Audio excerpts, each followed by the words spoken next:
जहां तक यूक्रेन का विषय है तो मेरे विचार से सबसे ज्यादा नैतिक जिम्मेदारी तो अमेरिका की बनती है। उसी ने उसको नाभिकीय अप्रसार संधि यानी न्यूक्लियर नॉन प्रोलिफरेशन टीटी पे हस्ताक्षर करवाए, उसके सारे परमाणु हथियार समाप्त करवाए, उन्होंने उसको नाटो में लाने की बात कही और अब वो पीछे हट गए। पार्टी बदल लिया साला। मेरे को तो ऐसा धक धक हो रहा है।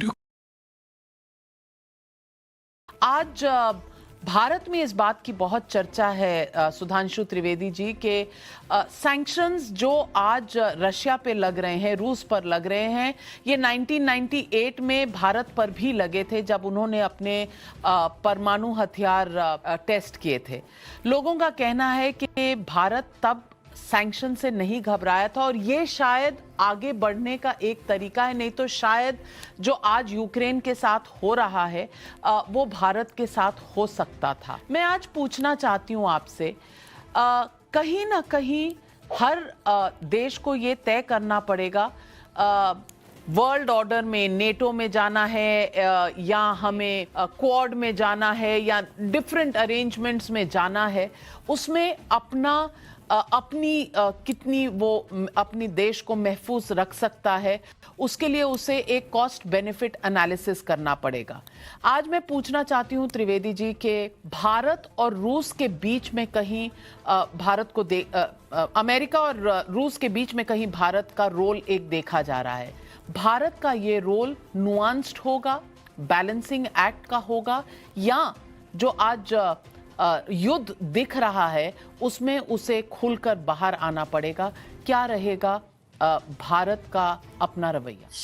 देखिए, जहां तक ये विषय है, इस पे भारत ने अभी तक बहुत ही संवेदनशीलता के साथ एक संतुलित अप्रोच के साथ आगे बढ़ने का प्रयास किया। जो आपने परमाणु विस्फोट की बात कही थी, हमारी एटॉमिक पॉलिसी आजादी के बाद बहुत सारे डोर ड्रम्स के बीच में चलती रही। अगर आप याद करें तो ड्वाइट आइजनहावर की प्रेसिडेंशियल आर्काइव्स में सुशांत सरीन जी को मेरे ख्याल से निश्चित रूप से बात पता होगी। उस जमाने में, नेहरू जी के जमाने में 59 में पूछा गया था कि वो मेंशन्ड है कि भारत कितने समय में न्यूक्लियर पावर बन सकता है, तो जवाब आया था 1 साल।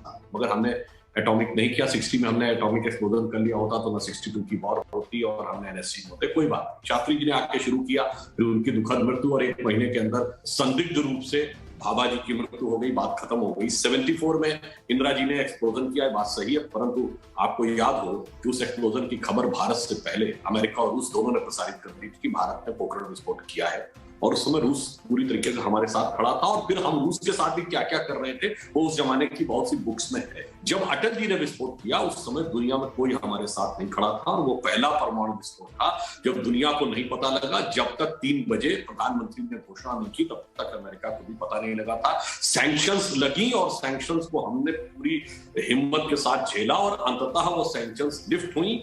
और इतना ही नहीं, बाद में हम न्यूक्लियर सप्लाई ग्रुप के सदस्य भी बने, और जो 2008 की न्यूक्लियर डील हुई मनमोहन सिंह जी के जमाने में, उसका आधार भी उस समय में बन गया था। तो हमने अपनी परमाणु नीति बहुत स्पष्टता के साथ जारी रखी, और यही कारण है कि भारत आज एक शक्तिशाली देश के रूप में स्थापित। अब आता हूं डिप्लोमेटिक एस्पेक्ट। देखिए, जो इस समय हमारा रूस के साथ संबंध है, दोनों के बीच में देखें तो बहुत संवेदनशील है। अमेरिका के साथ हम स्ट्रेटेजिक पार्टनरशिप में है, क्वाड में।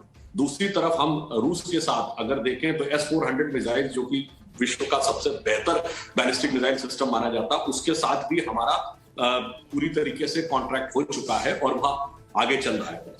जहां तक यूक्रेन का विषय है तो मेरे विचार से सबसे ज्यादा नैतिक जिम्मेदारी तो अमेरिका की बनती है। उसी ने उसको नाभिकीय अप्रसार संधि यानी न्यूक्लियर नॉन प्रोलिफरेशन टीटी पे हस्ताक्षर करवाए, उसके सारे परमाणु हथियार समाप्त करवाए, उन्होंने उसको नाटो में लाने की बात कही और अब वो पीछे हट गए। पार्टी बदल लिया साला। मेरे को तो ऐसा धक धक हो रहा है। मगर यह भी बात सत्य है कि वो सीधे आकर रूस से लड़ाई लड़ने की स्थिति में नहीं है। परंतु यदि कूटनीतिक दृष्टि से देखें तो आप याद करिए जिस समय अफगानिस्तान में विड्रॉल हो रहा, मैंने कहा था ये सिर्फ अफगानिस्तान तक नहीं, इसके दूरगामी परिणाम होंगे, क्योंकि एक बार मैसेज चला गया कि अमेरिका को पीछे धकेला जा सकता है, तो फिर अब अन्य जगहों पर भी यह शुरुआत होगी और ये उसके एक अगले चरण के रूप में दिखाई पड़ रहा है। तो मैं मानता हूं कि ये अंतरराष्ट्रीय कूटनीति में एक नए प्रकार के डायनेमिक्स का उदय हो रहा है, जिसको गंभीरता संवेदनशीलता के साथ समझना चाहिए, ना कि उस पर राजनीति करना। अजय वर्मा जी, लेकिन कांग्रेस कहां परहेज कर सकती है राजनीति से? हमेशा उंगली उठाना एक तरह की मजबूरी बन चुकी है कांग्रेस पार्टी की। Too many thoughts on my mind, I can't sleep at night, so I just keep writing.